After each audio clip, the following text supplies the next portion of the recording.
Assalamualaikum warahmatullahi wabarakatuh. Perkenalkan, nama saya Muhammad Iqbal Maulana dari kelas 04 TPLP 002. Di sini saya akan mempresentasikan tugas yang terakhir mengenai studi kasus persiapan UAS.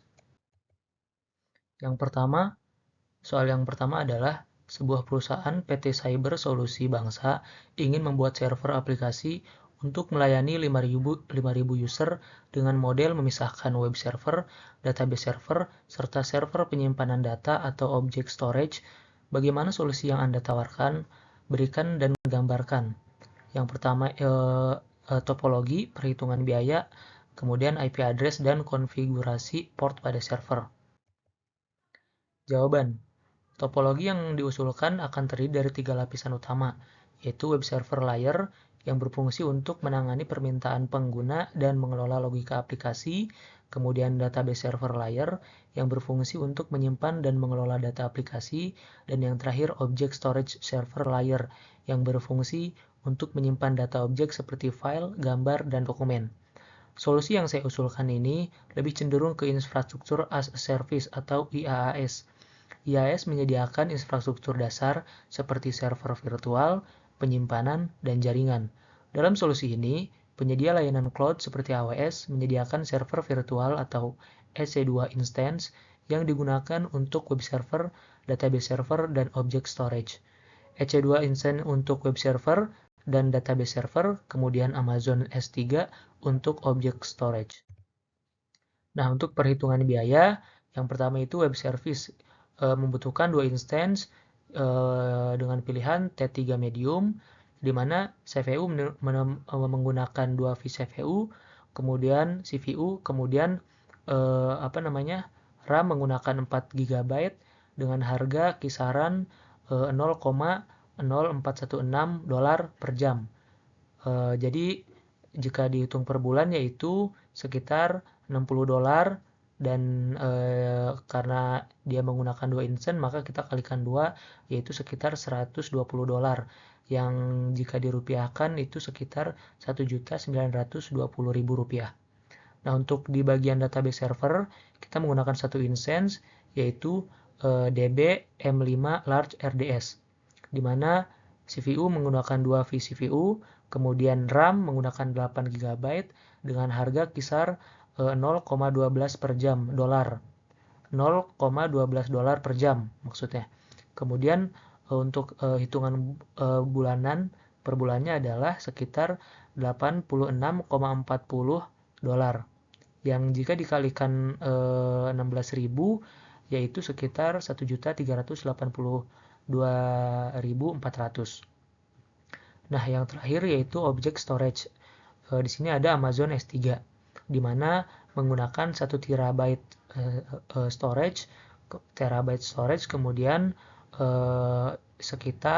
dengan harga sekitar $23 per bulan, yang jika dikalikan 16.000 yaitu sekitar 368.000. Jadi total biaya per bulan keseluruhan adalah sekitar 3.339.200, dan untuk biaya per tahun itu sekitar Rp40.070.400. Nah, untuk di bagian web server, contoh IP yaitu instance menggunakan 4 instance dan juga load balancer, di mana ada EC2 misalkan kita menggunakan IP 10.0.1.11, kemudian di EC2 yang kedua kita menggunakan IP 10.0.1.12, kemudian di EC2 yang ketiga yaitu kita menggunakan IP 10.0.1.13, dan yang terakhir di EC2 yang keempat yaitu 10.0.1.14, di mana dengan load balancer yaitu 203.0.113.10. Untuk konfigurasinya, load balancer HTTP port 80 dan HTTPS port 443 dari pengguna ke instance EC2. Kemudian dari instance EC2 mendengarkan HTTP di port 80 dan HTTPS di port 443. Nah, untuk database server, Amazon RDS menggunakan endpoint URL untuk koneksi ke basis data tanpa IP address tambahan. Untuk konfigurasinya, default port MySQL di 3306. Kemudian yang terakhir, pada server penyimpanan data atau Amazon S3 tidak memerlukan IP address khusus karena akses dilakukan melalui endpoint S3 regional. Konfigurasinya, konfigurasi portnya yaitu akses dilakukan melalui API atau AWS dan HTTP atau HTTPS standar. Kemudian lanjut ke soal nomor 2. Universitas Pamulang menghadapi masalah ketika jumlah mahasiswa baru meningkat secara dramatis pada tahun ajaran baru.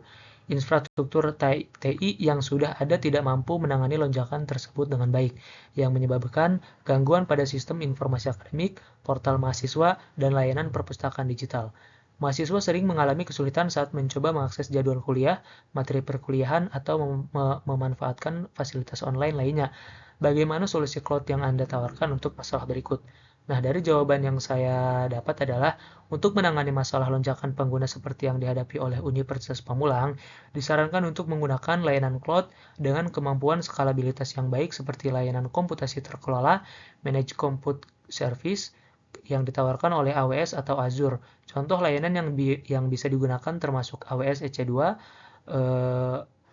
atau Azure Virtual Machine. Ini memungkinkan universitas untuk menyesuaikan kapasitas server secara otomatis sesuai dengan kebutuhan, memastikan ketersediaan yang tinggi tanpa memerlukan pengelolaan infrastruktur secara langsung. Kemudian kita lanjut ke soal yang ketiga. Bagaimana Anda memahami konsep otomatisasi dan orkestrasi dalam infrastruktur server? Berikan studi kasus kapan konsep otomatisasi dan orkestrasi diterapkan pada infrastruktur server. Jawabannya adalah otomatisasi adalah proses menggunakan skrip atau alat untuk mengotomatisasi tugas-tugas berulang dan manual. Sementara orkestrasi menggabungkan beberapa proses otomatis untuk mencapai alur kerja yang lebih kompleks. Studi kasusnya adalah di lingkungan cloud, otomatisasi digunakan untuk deploy aplikasi dengan skrip Ansible. Orkestrasi diterapkan menggunakan Kubernetes untuk mengelola dan mengordinasikan deployment kontainer aplikasi, memastikan ketersediaan, skalabilitas, dan pemulihan otomatis. Kemudian lanjut ke soal yang terakhir, yaitu soal keempat. Sebuah perusahaan asuransi yang beroperasi di Indonesia membuat infrastruktur server mereka di Turki. Di dalam server mereka berisikan informasi data nasabah warga Indonesia. Bagaimana pandangan Anda terhadap hal berikut berdasarkan regulasi yang berlaku di Indonesia? Jawabannya adalah, menurut regulasi di Indonesia, terutama Undang-Undang Nomor 11 Tahun 2008 tentang Informasi dan Transaksi Elektronik, Undang-Undang ITE, dan peraturan pemerintahan terkait, data pribadi warga negara Indonesia seharusnya disimpan di dalam wilayah Indonesia atau di lokasi yang disetujui oleh pemerintahan. Penyimpanan data nasabah di luar negeri, seperti di Turki, dapat melanggar ketentuan ini dan menimbulkan risiko keamanan serta privasi data. Perusahaan harus memastikan kepatuhan terhadap peraturan ini atau mendapatkan izin khusus untuk menyimpan data di luar negeri. Mungkin sekian presentasi dari saya. Kurang lebihnya, mohon maaf. Wassalamualaikum warahmatullahi wabarakatuh.